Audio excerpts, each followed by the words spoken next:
If you are obsessed with looking at Notion templates on Pinterest, then look no further than this video because I have a Notion tutorial for the girlies. Hi Slayers, and welcome back to my channel. My name is Eileen, and in today's video, I am going to be giving you a Notion tutorial. Now, if you don't know what Notion is, it's a note-taking place, a place where you can have online databases, and you can basically just pour your entire life into it, which is what I've done. So in this tutorial, I'm going to be teaching you how to create my expenses tracker. It's where I track all of my monthly income and outcome. And if you would like to learn more about my finances or my Notion, I have two very lovely videos about that. And I'm excited to announce that there should be a Notion template left under in the description box that in case you don't feel like learning or doing anything, you can download this free template. But if you do want to learn more about Notion and possibly like make different, more tailored to you spreads, then hopefully this is the video for you. Okay, to start off, I will show you what it's supposed to look like in the end. So I've pulled up one of my older spreads. So first we have the money in page, which is located inside of the mother page. And basically it just shows what you've received throughout the month, and you can just make new entries really easily, like paycheck, if I can spell, paycheck, okay, I can't spell, paycheck 3, we'll pretend that that's what it says, and then you can tag it, and then at the end it should total up all of the money that you've earned in that month. And then if you go back to the mother page, you also have the money out section, which houses all of the money you spent that month. So yeah, that's great to look at, and you can tag it individually, you can set what date you spent it on, and personally I have added a little enjoyment section because sometimes I just want to have the satisfaction of rating a purchase, especially if I didn't want to purchase it, but I had to for like necessity, then I can rate it a 0 and it's a little bit more satisfying. Like that one time that I had to spend $20 on laundry. $20 for one, I don't even want to talk about it, but I rated that a 0. In the end, this is what we're gonna make. Sound like a Bob Ross tutorial. All right, so starting off very basically, you're going to go to notion.so and you are going to find the place where you want this tracker to live. For me, I have a dashboard that has all of my little lists, but you can also put it in the sidebar right over here. You can click add a page. So we're gonna do that. And we're gonna give this page a title. I do mine by month, but once you make one month, it's very easy to duplicate for the next month. So we're just going to call this May expenses. Now we have the option to make all the things. So I'm going to start by very basically adding, I'm going to click this little plus button over here. It should come up when you hover. You could also have the option to write something here, but I'm just gonna click the plus. So there it is. And then you'll get all of these options listed out to you, and we're gonna find table. This is a very simple 2-column table. This is just where we're going to designate the budget. So let's just make an arbitrary budget of $300. And then we can just allocate. So let's say $50 for shopping, $50 for groceries, $50 for gas. What's that? 100, I can't do math. Is it because I'm gay? Probably. Okay, so we have our lovely budget of $50 for everything. If only that's the way the world worked, but you know, with the economy we're in. So you can make pages within pages, and that is exactly what we're going to do. It's important that this is a page and not just another table, or else it won't be able to like do any of the cool things that I want it to do. We're going to go and click again somewhere where we can write something. And I'm going to click the / key, and it's also going to bring up all of the options. And we are going to click page. So now we have opened a new page. We're going to title this Money In, you know, for brevity, and give it a little icon. Okay, so we're going to go down to the bottom here, and it says Get Started With, and we're going to click Table. There's other options too, but for this to work, we need it to turn into a table. And it's going to ask you to link it to an old database. But you don't have to do this. You can start a new database because you're obviously not going to have this information already. So I'm going to click New Table. Now we've created this to be our Money In table.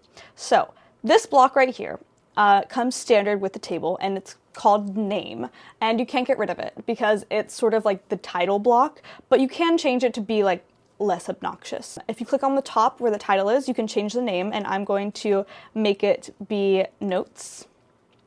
And then I'm going to click this little plus button over here, and I'm going to add Date, and it should be a already like preset thing. So when you click on it, you can edit the property it says, and you're going to make it a date. And here you can change things like if you want it to be the entire date, how you want the date laid out.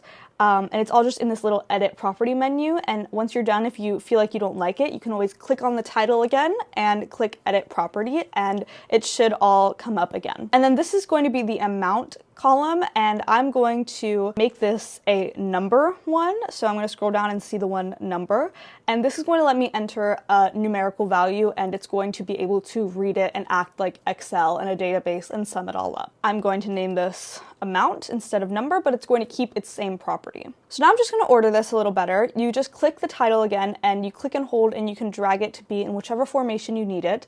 I'm going to put date, tag, amount, and then notes.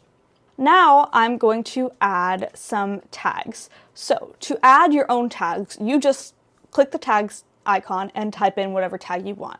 So for example, if you're someone that works with a lot of tips and you want to count your tips this way, you can create a new tag, name it tips, and click enter. That's going to give you your first tag. Personally, I like to add which account it goes into. So I might say like the name of my bank, like Chase. Or you can even say like if you get a lot of gifts from family members or something and you want to count that too, you can even just add a gifts tab. And you can change these tags as long as you have it. You can always delete a tag, rename a tag, change a tag. I often like to change the color. You do that by just opening a tags panel and clicking the three dots to the right, and we can just tag it however you feel. I just go purely based on vibes, much like a lot of my life. And there we have it. And then I'm just gonna delete these for now.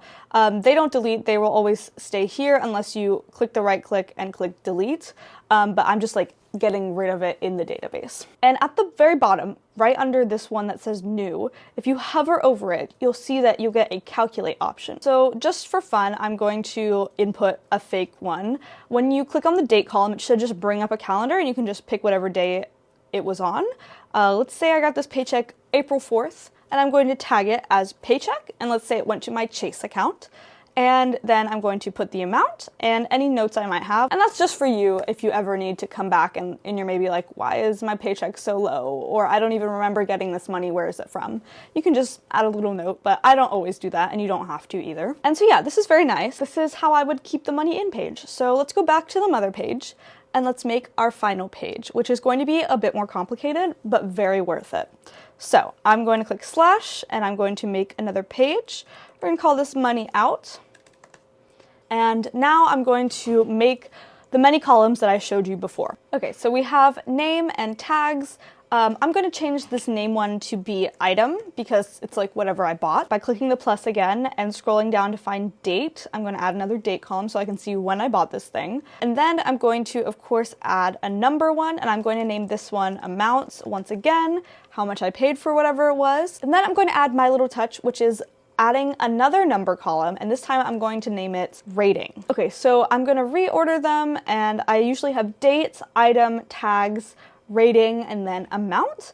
And I'm going to move some of the sizes of these. So if you hover over the little line where they intersect by the title, you can change how big it is by dragging these. And I'm just going to make the rating one really small and the amount one really small, just so it's more pleasing to the eye. So I'm going to make a couple tags now, and I'm going to make the same tags that will correspond with the budget I wrote earlier. I'm going to add one more tag called start amount, and this will be important later. I'm going to go into the amount column and hover again and calculate, go to statistics and click sum once again. That way it will calculate whatever numbers I put in here. And I'm going to fill out just some fake things in every category. A tiny goose. Okay, we can call that an experience because I'm sure it would give you many experiences. We can rate that a 10, and it costs $40, let's say. Cool. Originally, when I first started doing this budgeting, you can leave it just like this, and I find this helpful. When you want to see how much you've spent in each category, you're going to go to the top, you're going to click filter, and you're going to click filter by tag. Then you can click whichever tag you want to see, and as long as you uncheck it after, you should be able to see all of them together. This will also only show the sum of what you spent under that tag. So the sum will change every time you change the tag. This is fine, but I found myself not wanting to always have to subtract from my budget every time. So to do this next step, what we're going to have to do is every time you input an amount value, you're going to have to start it with a negative sign. because the money is moving out of your account. Now we're going to add, and you're going to have to do this every month. We're going to add all of the categories again. We're not going to put a date with them. We're just going to add them with the tag start amount. So now we're going to add a permanent filter to this by clicking the little filter icon up here. And we're going to filter by tags. And we're going to change this at the very top. It says contains. If you click this arrow, you can click it to say does not contain. And we're going to say does not contain start amount. So this view of the table does not contain the start amount, and it will just tell you how much money you've spent throughout the month. So in total, we've spent $155 already. Now, there's a plus sign over here, but we're going to ignore that. We're going to go to this plus sign right next to the word table, and we're going to create a new view. This view, we're going to name each of the categories. So let's name this one gas, and just click it as a table still and click done. Now, for gas, we're going to make two filters. So we're going to go back to the filter icon, and we're going to click tags, and we're going to say contains at the top, contains gas. So it's only going to show the gas expenses. So because the start amount is there, and because you write it in negatives, it's going to show you how much you have left of each category in each of these views. So I'm just going to go down and click calculate again, statistics and sum, and now it's going to show me how much I have left in my gas budget. So currently we have $10 left. And now you can do this for every category. So very simply, filter, we're going to name this one groceries, going to filter it by tag, contains groceries, and add the sum, $45 left in groceries. And basically you just do this until you have done all of your categories. And you can add as many categories as you want, as many tags as you want. For me, I find it a little bit better to have more simpler categories because it gets kind of confusing to start moving money between categories if I'm overspending in one area and underspending in another. But that's just personal preference. Okay, and there we have it. So these are just views of the same data that you input in the big table. So this first tab is where you put, all you have to do is put in the data once and it'll show up in all of these views. So let's try it again. Let's add one more thing. Let's say we just got a car that was maybe stolen.